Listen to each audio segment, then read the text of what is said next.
Yo, peace. I'm with the homie Kiamo, man. I just want to say it's been a while since I've done an interview. It's been about 10 years.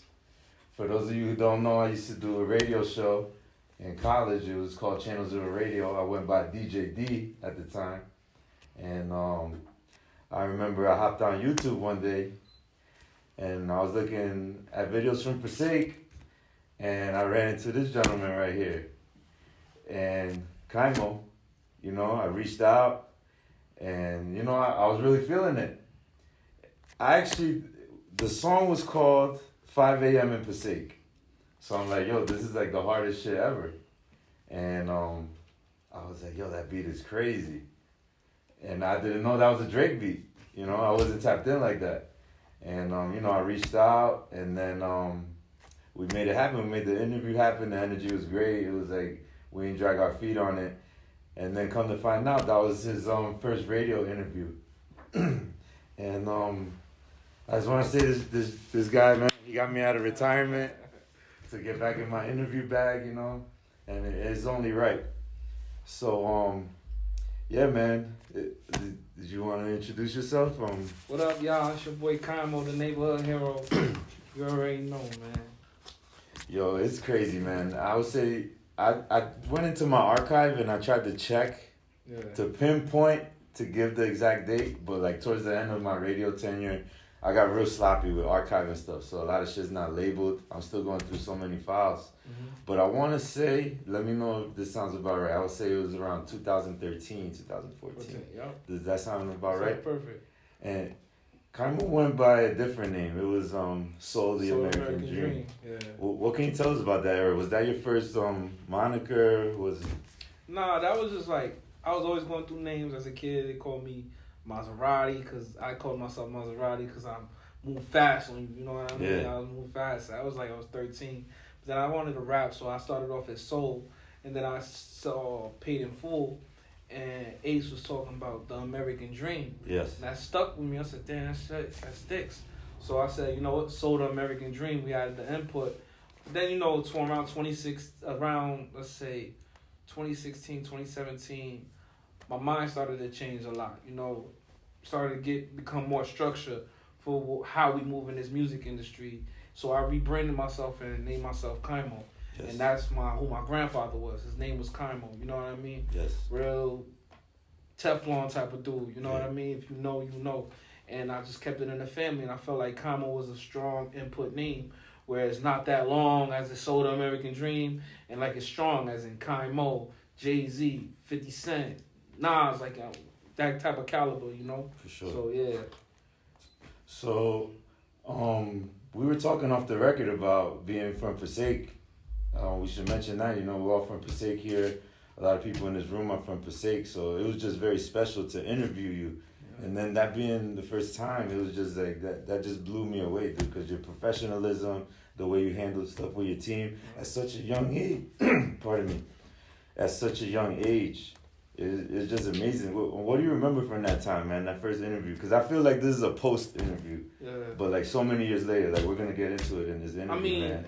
During that time, it was more or less showcasing I could rap, Now, like years later, it's like showcasing that I could understand the business. Yes. And I could make other people grow inside the business, and that I feel like you're determined by your success by how many others you can make successful.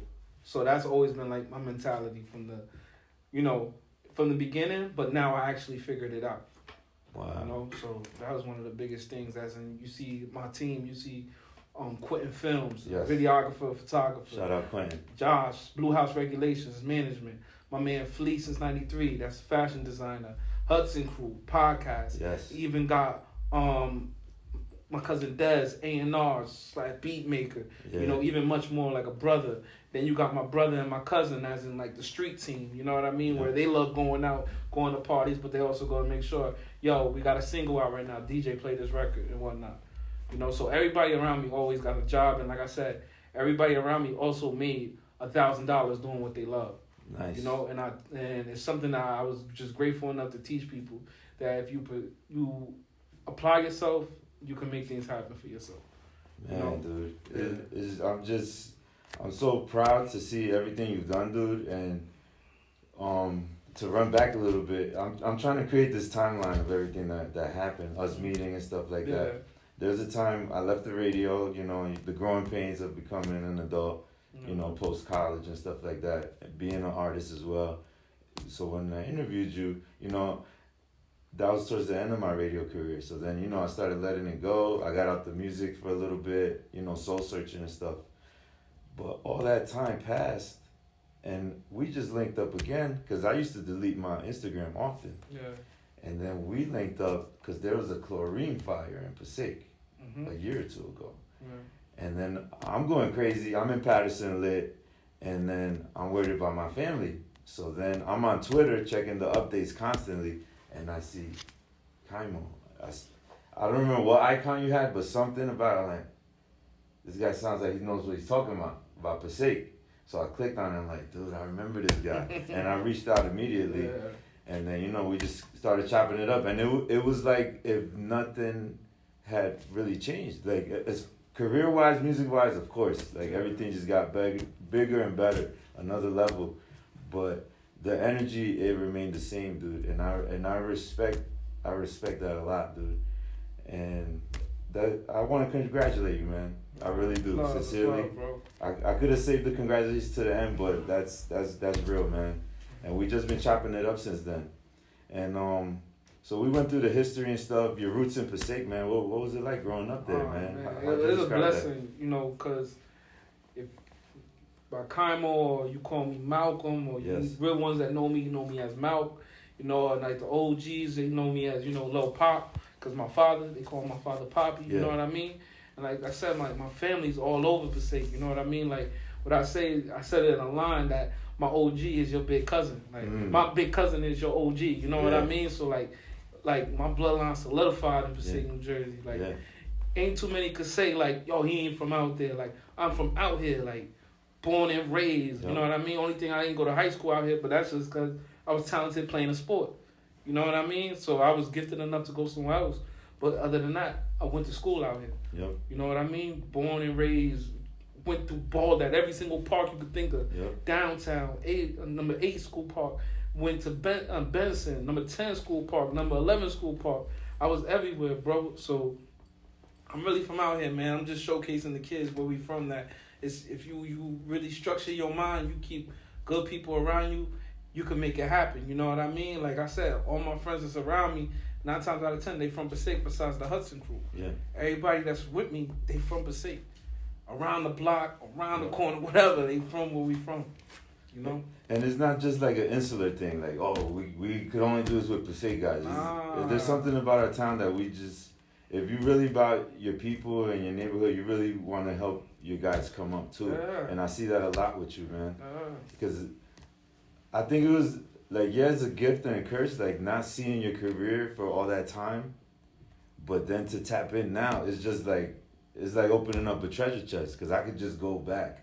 Like, today, preparing for this interview, I'm just going back, like, man, he did all this in 10 years. That's a lot of work, bro, and dedication. And the kids see it. We see that. We're going to get into that in this interview, man. But, yeah, we talked about the 5 a.m. in Pahsayèk, the reunion, man, so the American dream. The history in Pahsayèk is just, we just keep adding on to it, man. And you're a big part of that. Oh, it's love, bro. It's love, man. For real. When did you notice the shift in your career, man? So we did the radio show, boom, interview. When, like, what kind of shifts? Like, can you give us like a time frame? Like, I think in 2015, like me and Quentin talks about it.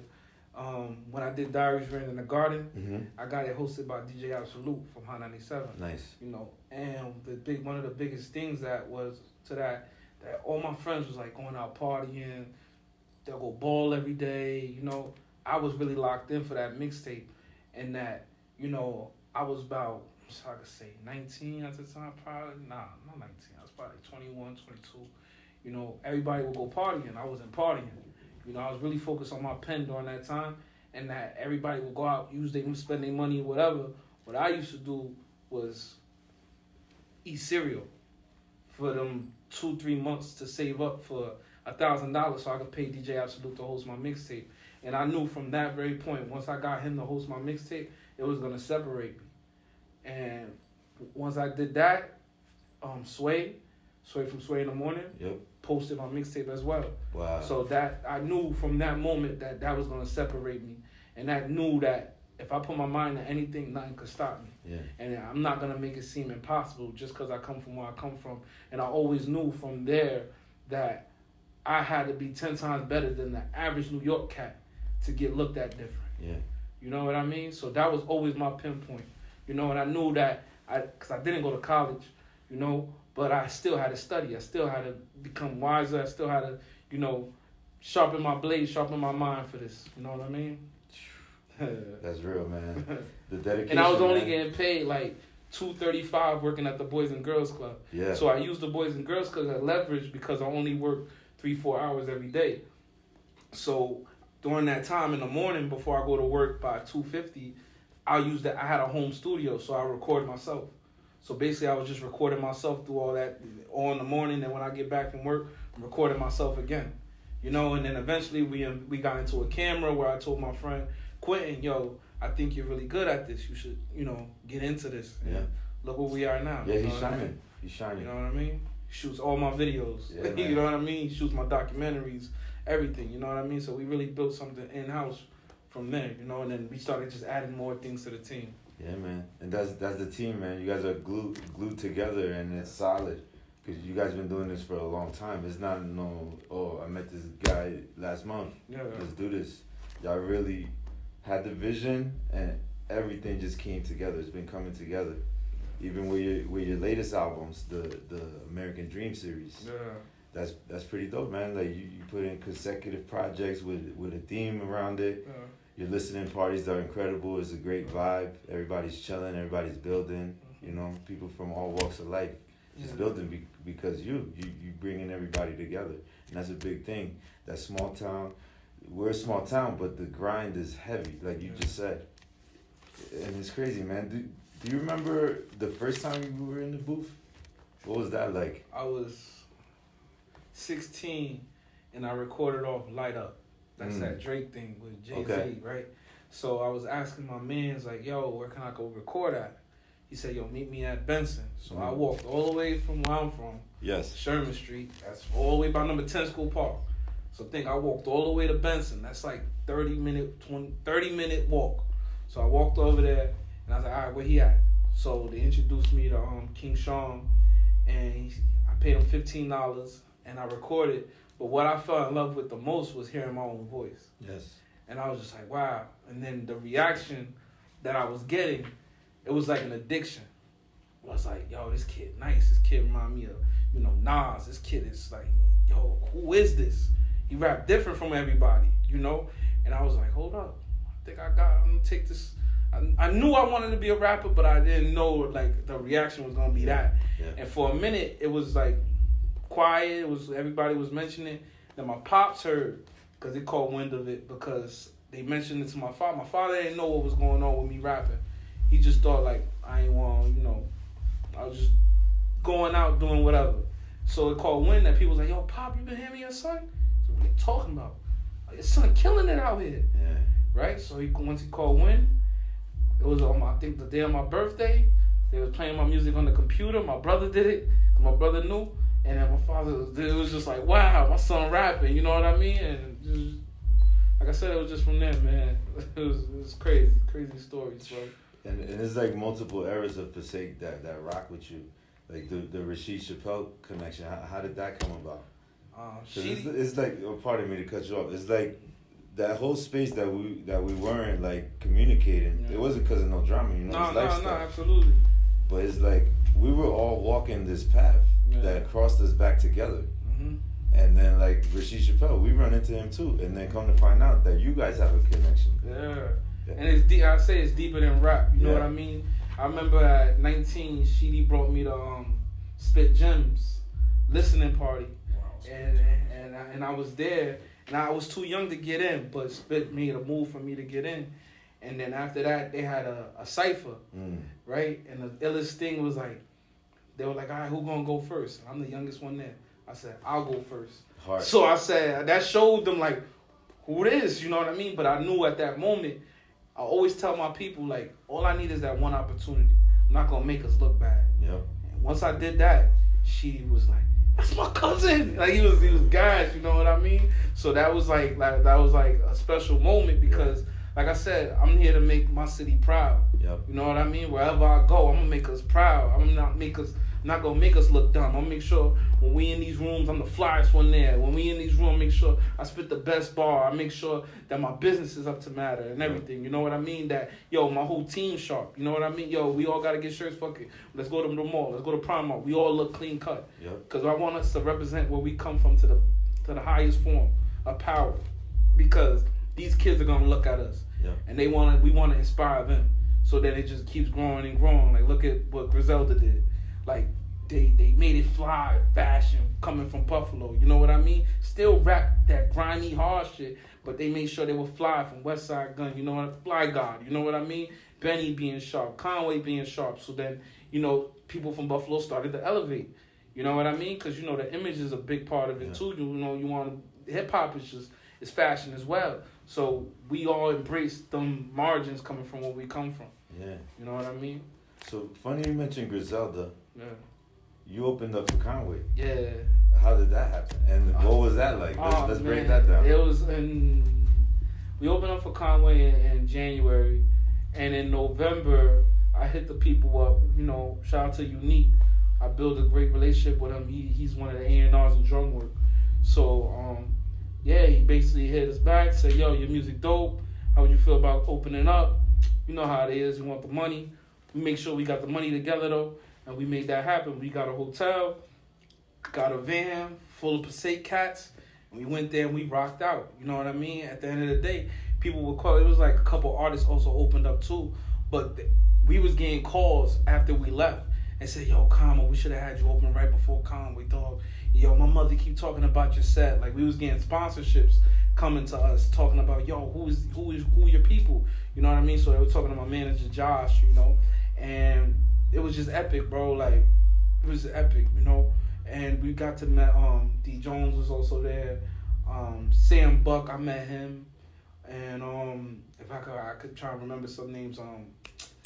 The artist signed the drum work. He just dropped a project just now. Jay Ski, seeing him, you know what I mean? And a couple other people, but it was a dope experience, you know what I mean? It was ill, bro. That's incredible, man. Yeah. But that, like, I'm gonna keep saying it, is the grind. You were ready. You showed improved. Yeah. You put in the work. Yeah. This is overnight success. That rarely, if ever, happens. And I'm the only one that also had a DJ. Yes. And my DJ was coming from Pahsayèk as well. Nice. I brought him out there. You know the what DJ's I mean? name is Press Play. Press Play. I brought Press Play out there. You know what I mean? So it's just like I made sure it felt like home. Yeah. When I was out there. You know what I mean? We was moving comfortable. You know what I mean? Like I said, we was deep. We showed them like, yo, this what Pahsayèk is. You know what I mean? Yeah, man. So it was dope, bro. It was dope. And last year you were on tour. How was that? Yeah, we set up our own tour independently, and it was amazing, bro. We had fun, man, and it was just an experience that we got a chance to even grow like as a brotherhood. You know what I mean? Everybody, where we brought the studio with us. We had the studio, it was just the experience was crazy, bro. And it was love, bro. You know what I mean? As we took part, rocking out, me and the fans and tapping in with people, but it was just the experience. Like when we was in Virginia Beach, I work so much. There's never a time that I have fun. Like you hear from the beginning, like I never had fun. Yeah. I'm always locking in or doing something, and I say, yo, we ain't gonna do no music. We're gonna enjoy, walking Virginia Beach. You know what I mean? And at that time, it was popping that nighttime. Yeah. So we had a great time. Wow. Yeah. So when you first recorded, how do you feel about the technology and all the advances in recording and promoting social media? Has that helped? Has it hurt? Oh, how do you feel about that? It definitely helped. And like I said, when I went into the name change, Kiamo, it helped me shape things in a direction where I said, yo, if we do this move, it's gonna lead to this move. It's gonna lead to that. It's gonna lead to that. Mapping it out. And and since then, it's been happening for me. You know what I mean? Where I said, yo, if we I said we're gonna get played on Hot 97 for free. You know what I mean? And the team was probably like, how that's possible? I said, watch. We're gonna meet this guy here. We're gonna get it played. We're gonna meet him. We're gonna make him keep his word that our music is different. Then we're gonna see him here where we gotta do a contest and a show where he's gonna pick. Now he has to pick us because he just saw us last week. You feel me? Yeah. So we did that. Bada bing, bada boom. Yo, son, I'm gonna play your record at 11 o'clock. Man, I looked at the team. What I tell you? Same thing with producers that said, yo, we charging you this much, but I said, yo, the holiday's coming up. He need money. He gonna throw a cell. Next thing he did, threw a cell. I said, what I tell y'all? It's the way the people gotta think, how you gotta map things out. My mind is different. I tell people that all the time. People work 9 to 5. I work 24/7. Yeah, man. That's how I operate. You know what I mean? Like I'm thinking moves not just for myself, but what's gonna benefit my team. I want to see my team grow. You know what I mean? You only as strong as your team. And like this is what I love with Raekwon called his album Cuban Links, is because you can't have no weak links. One link fall off is not the same. We gotta stay strong, and we strong together. You know what I mean? I tell Josh all the time, you know, that's my big brother. Yeah. And I tell him, yo, if we knew anybody that want to be a part of this, we sit them at the table and we tell them this is how we do. We run things. Yeah, we have a protocol, but it's like mafioso type thing. You know what I mean? Like this is how we move. You know, we want everybody operating like this. You know what I mean? If they moving like we move like a machine. You know, one hand wash the other. We both wash the face. So that's it. So you mentioned Raekwon, and I noticed the Scarface inspiration and like your vibe and your presentations and how you structure your music. What does that movie mean to you, man? I feel like that movie, I mean, at this point it's undisputed the influence Scarface has on hip hop, but how has that film inspired you over the years? It's like he started off with nothing. Yes. And he got it like that, right? But it also like he kept his principles intact where he said no women or kids, right? Then another thing he went by is like, I don't care how close you are to me. If I tell you something, respect my boundaries. Yeah. I don't care if you're my brother or whatever. Respect my boundaries. And you seen what happened when people were like, oh, you can't, Tony was wrong killing Manolo. But he told him from the beginning, I don't want my sister messing with a dude like you. As in, not like you, but in our lifestyle. Yeah. So you got to respect that. He didn't respect it. He can't get mad if he, you know, did what he is. Take it as an instance if somebody say, yo, I don't want you messing with my sister, bro. And the dude, you catch him messing with your sister still. So now you punch him in the face. It's like, I told you. You don't respect me. So instead of shooting him or whatever, you punch somebody in the face. You know, so that's the mentality. I was like, you know what, I respect. You know, but also how people look at Tony as the big dog where it was really Sosa. You know what I mean? So this is what I say. It's like moving in Pahsayèk. You think he's the big dog, but nah, he got to answer to him. Somebody always got to answer to somebody. Yeah. So that's the mentality, you know. And like I said, I'm young. I'm not even 30 years old. You know what I mean? So me having that mentality is what's also keeping me here to talk to you today. Yeah, man. Because a lot of kids my age, they not. A lot of my friends that chose a different path, which I always will have love for. The mentality's not like this. You know what I mean? And that's why my guys were like a Cuban link. Amazing, dude. Yeah. Dude, so keeping with the Raekwon, the Scarface, you recently did some tracks with some legends, Wu-Tang Clan. Yeah. So it basically was a contest that RZA did, right? He did it's with Inspector Deck, Master Killer, Capadonna, and I think that's it. And RZA himself. So it's like do a 16 or whatever, and he select the artist. So my verse was selected to get played on the radio joint. Yeah. And like it was so dope because he was playing other artists' verse, but he just cut them off after their verse. He played my verse with their whole song, with their verses on it. So I was like, oh wow, this is you know what I mean? It was dope. And like I said, they're still making their selections on who's gonna win, but I feel like, in my heart, we gonna be getting that W. and is that like a voting thing, or they? They select who had the illest verse. You know what I mean? Okay. And like I said, when I said this one line, I felt like that was gonna be impactful to like them because they're fans of like wordplay. Yeah. So when I said treat Jesus like the judge because he gave me life, I felt like right there, it's just like, damn. Because whenever I played that, it's just like, remember when Nas said on the barbecue shit, when I was 12, I went to hell for snuffing Jesus. So I felt like them type of lines right there was signified to like hip hop culture to be like, damn, who the fuck is this? And that's always been one of my points to be like, whenever you hear me rap, it's like, who the fuck is this? You know what I mean? So that's always been the mentality of, you know, shocking the world, changing the world. Wow. The impact.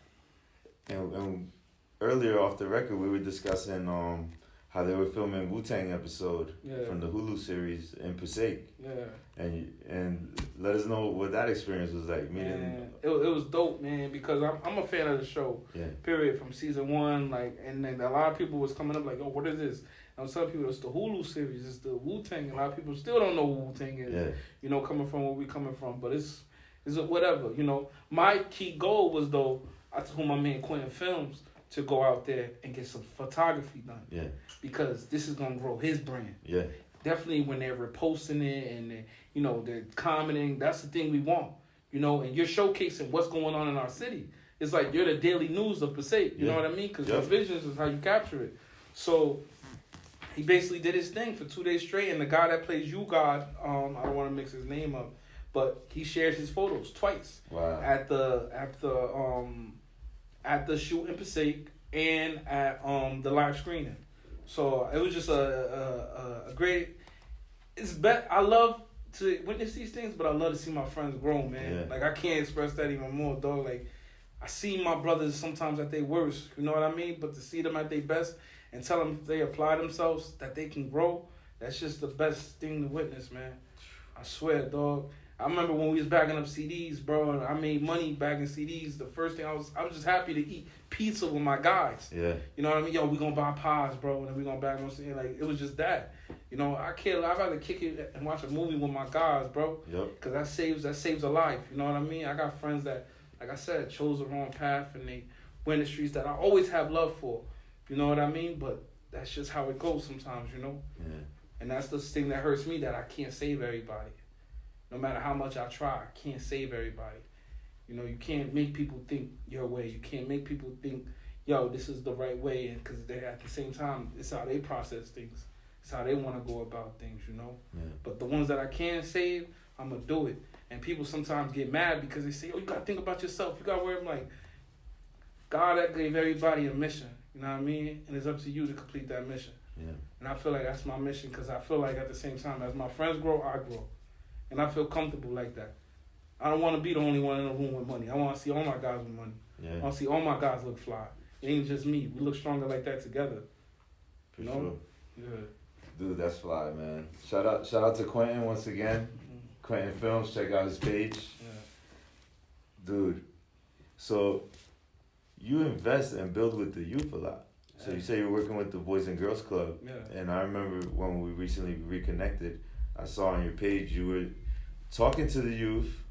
That was, I love that, man. Yeah. Also, when you bought the ice cream truck out. Yeah. That's just beautiful. That was a team thing. So Yeah. the whole team, like I told my guys, like, yo, everybody, let's throw up money and whatever. Shout out to my man Josh, aka Blue House Regulations. Yep. He got in contact with Hakeem, the ice cream truck guy, which we always, he knew us all since we were little, but Josh had that easier contact with him, you know, the phone call away.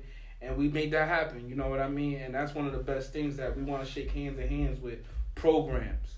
You know, there's been 1,000 times where I walk in a store and a kid about to take out his money and I pay that off. That's nothing. But actually shaking hands with programs is a different type of caliber. Yeah. You know, now you're taking things to a business accolade rather than just street value. You get what I mean? Yeah. And that's been one of my biggest purposes, that I want to start scholarships under my grandmother's name. You know what I mean? So that's been one of the biggest things that we want to do for the youth, help the youth, inspire the youth. You know, when we gave the free haircuts, shout out to my man Jihad, we did the free haircut and school supplies. You know what I mean? Like, these are things that we love to do. We love to help the youth. Definitely Josh, 24/7. Yeah. You know what I mean? He'll help anybody. When I mean anybody, you know? So it's that big, bro. Like I said, if people ever say, yo, Kama, can we tap in with your event? We know, that's the thing. Some people are so selfish that they want just them to be in the picture. Yeah. I want to see us all take a team picture together with the youth. Like when I did the event and Drewski was there, 9 times out of 10, I know mad people that would have said, yo, can I take the picture? And they do it by themselves. And they were like, I was like, nah, hold up. Hey, yo, the team, everybody. And we all took a picture with Drewski. Yeah. You know what I mean? To show them, like, yo, this is what I want to bring to y'all. Let this inspire y'all. Y'all this close to somebody. You know what I mean? Take advantage of these opportunities, because when you're 40, you're going to look back and say, damn, I was too stubborn. I was trying to be too cool. You know what I mean? And I learned that young. So by the time I'm 40, I want to be in a mogul standpoint. I don't want to rap. I mean, it's cool, but I want to get into acting. I want to do what 50 Cent do. I want to do what Ice Cube do. I want to become that, because now you can help more people. You know what I mean? That's always been one of the biggest impacts in my life, to help people. Definitely coming from where I come from. You know what I mean? And how does the youth react when you talk to them, when you do charitable stuff like that? Man, how do they react? Man, shout out to Boogie. The kid still calls me. I give people my personal number. Like, the youth mean everything to me, man. Yeah. Everything. If I could save a kid, that mean the most to me. You know what I mean? I tell people, young artists, come to my show, network with these people. Yo, I'm going to introduce you to so-and-so. Yo, come to the private listening parties. Yo, this is how you dropping music. Yo, have a purpose when you dropping music, though. Are you creating an album behind it? Like, what are you doing? What is your purpose? So it keeps you busy. Like, you know what? I'm not just going to the studio just record. I'm going to the studio to make an album. Yeah. You feel me? So it has you like, all right, I'm going to create deadlines. So now you're keeping yourself occupied with all that. When you go into the studio just to go to the studio, you're just creating a hard drive full of music. And then not releasing it, you have no idea. And one thing that's going to stress out is the guy recording you. It's going to stress out the producer. It's going to stress out all these people. So instead of you should, occupy your time with creating businesses around with you. Create businesses as in like, yo, the friends I'm taking to the studio, everybody has a job. So that's some of the things I try to teach the youth and upcoming artists coming from where we come from. You know what I mean? I try to lead the way by showing by example, but I also love talking and, giving out this game and just love people, come around. And like I said, there's some people that Quentin, he charges a high margin. I'm not going to say his price, but he charges a high margin. But when it comes to certain artists from the city, he dumbs down that price more than 50%. You know what I mean? So tell people to take advantage of that. Because coming up, we ain't have nobody that charge what he would charge somebody coming up. You know what I mean? I will pay the full amount. I never asked for no discount. You know what I mean? And I always gave them the money to book deposit before, and I gave them before we start shooting. That's how I moved all the time. Professional 24/7. You know what I mean? And it's rare that I ever cancel an event. And if I did cancel, it was just like big emergency. But you never really heard me cancel that. My team tell me, John tell me all the time, yo, son, you got to take a nap. Word. You know what I mean? Like, I got a toothache right now down for 2 days. But, yo, I'm here, bro. You're a soldier, man. Yeah. Dude, I loved how you curated your last album, The American Dream 3, with the listening party. Mm. Something that you said stuck with me. You said that it's like you curated which people would be there, and you held it out over 3 days, I believe it was. The what? The listening party. You had the private listening session. Yeah, that. Yeah, there was about a 2 weeks. It was like a 3 week span. Every Wednesday I was bringing different people. So it was the listening party. Then we had the album release. Yeah, I combined both. Yeah, it was private listening sessions where I would bring like artists. I would bring photographers. I would bring different age group, different sounds of people that listen to music. So it would give a different opinion, different eras. Yeah. Due to the music, and then we led to the listening party. Yeah, because I noticed that, because sometimes, people is in the vibe, those are not on their phone, but then they'll hear something that impacts them, and they'll just check in with it. That was fly, man. Yeah. I really like that. And so the American Dream series, man, we're winding down the interview, but I feel like we have to talk about the stuff you've been working on lately, man. The American Dream series. What does the American Dream mean to you? Why'd you name your projects the American Dream? And like the development process of that idea and expanding it into a volume of work. It's the motivation of getting out a situation.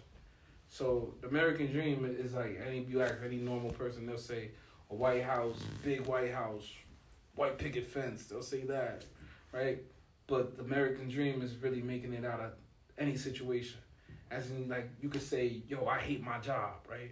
But you're working here just to work here, just to make your loot, but you really hate your job. So now you're applying things on Indeed. Now you see a job you want, you apply for it. You're like, all right, I'm waiting for this job. Now you're calling, you're busting your ass to get that new job. Now you get a call back like, hey, we love to interview you, we love to sign you on the spot. This is your, your clothes, whatever we got to do for you to get here. Now you're like, yeah, that's the American dream. You got something that you want.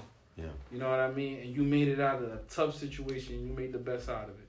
And that's when I go from songs like Flacco and all these other songs where, kids making it out their own situation. You know what I mean? Coming from where we come from. And cause I'm speaking on kids sometimes from where I'm from, but the world feels it.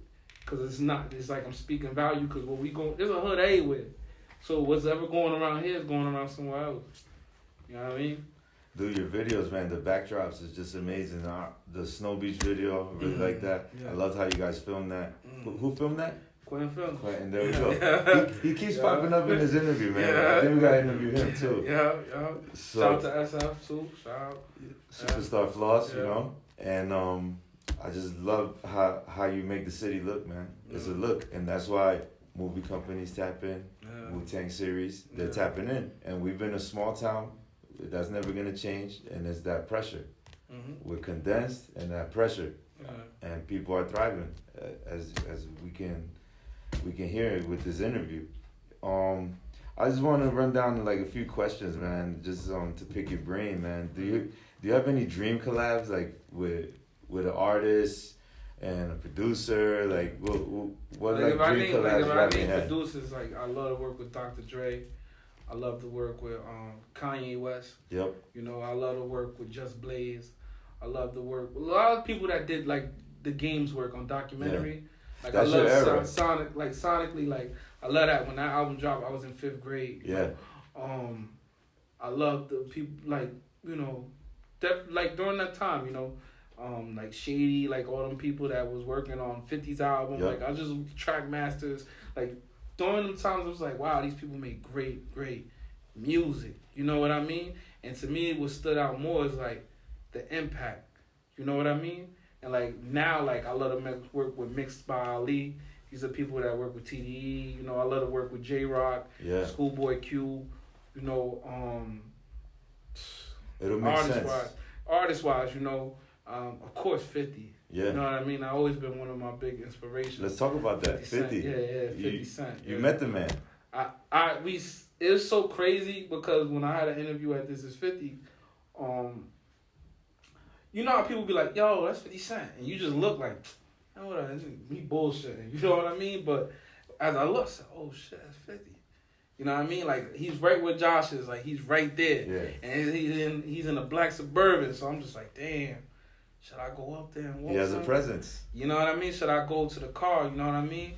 And I'm just thinking like, nah, this don't look like it's right. He got the windows up anyways. He know we looking at him. He probably don't want to be bothered. So we let that go. And then I seen him at Summer Jam when I went, and different, bro. Yeah, man. You know what I mean? A lot of my big inspirations from that. But of course, like, the Nas's, I love to work with these people, man. Yeah. Zelda, I love to sit in the booth and work with these people. And before he even passed away, I said it in an interview, it's like, I just love to sit with Nip. Yeah. I don't even want to do music. Just sit and just talk life. Sometimes that's one of the best things. Like, I don't even want to do music sometimes with people. I want to sit there and just talk life. Yeah. Like, you give me so much game of just how to live, fatherhood, how you dealt with certain things, and going into an album, or how he dealt with friendships and fallouts with people, and just that's the thing I love most, Wow. Dude, you're a big inspiration to a lot of people. That's very important. You're also a father. Yeah. And how does your music affect your father? What do your kids think about that? What does your family think about that? That you're still doing it and at such a high level and to still be accomplishing things. Well, one of the illest things, right, I got a great support system. Yes. Right? And one of the best things about it is that I'm so disciplined and structured with my time. Like, from Very true. Family 24/7. So, like, after this interview, I go be with the family. You Yep. know what I mean? I try to do things accordingly. Like, I'm doing family things. All right, we're doing music. All right, if we got to meet with these people at a certain time, I'm here at a certain time. Boom, boom, I'm hanging out for a little bit, but all right, I got to go back to the family. Yep. You know what I mean? Because at the end of the day, this is who I do it for. Yeah. And I don't want no mistakes. You know what I mean? You're going to go through a couple hiccups here and there, but at the end of the day, this is what I'm dedicating my time for. Yeah. And that's the best thing about everybody that's part of this and Corner of the World. Everybody's structured the same way where they're dedicating this time to their family. This is who they do it for. And that's the key thing. Everybody has, and I call that having a foundation. A lot of people don't have that foundation of family, you know? And some people are, you know, but it's what you make family. You feel me? A lot of people be like, oh, I don't got family. Yes, you do. Look at that. You have a great friend right there. That's your family. Yep. It's what you value, and you turn that into family. Yeah. So that's one of the biggest things, like valuing your time with family. And like I said, before I was a father, I was a stepfather first. Yes. You know what I mean? So that's one of the appealing things to me as well. And like I said, my family, they mean the world to me, bro. That's a gift to raise a child, man. Yeah. Shout out to all the fathers out there. Yeah. Yeah. Dude, you mentioned it, Corner of the World Records, man. Let's talk about that history. Yeah. So, I don't think that existed when we did our first interview. It always It existed did? Okay. because it was Pardon me. not as like a label wise, but it was a bar for my grandfather. Yes. The bar was on Market Street in South. So what was Cloud 9, what was Knockout Bar, that was Corner of the World back in the day. And it stand for CL, Otis, and Wilbur. That's what it stood for. And, you know, turning into Kiamo or whatever, I said, you know, I really want to make an independent label. And I was looking at, you know, Easy with Ruthless, Nipsey, All Money In, Master P, No Limit. So I was like, you know what, I really want to make this shit independent and make it rock. So I talked to my aunt, talked to my father, talked to everybody, and I said, yo, I'm going to take the Corner of the World name. And that's what I did, and I just started adding little pieces to the puzzle and stuff like that. You know, and I always told everybody that it starts with me. So, you know how people be like, yo, let's get in a whole room with creators. We all going to create and this and that, but who's the main guy? Who's going to be leading by example? You know? And I made sure I was that one to lead by example. You know what I mean? I'm going to put in the most work. I'm going to put in the most time. I'm going to wake up early. I'm going to go to bed late.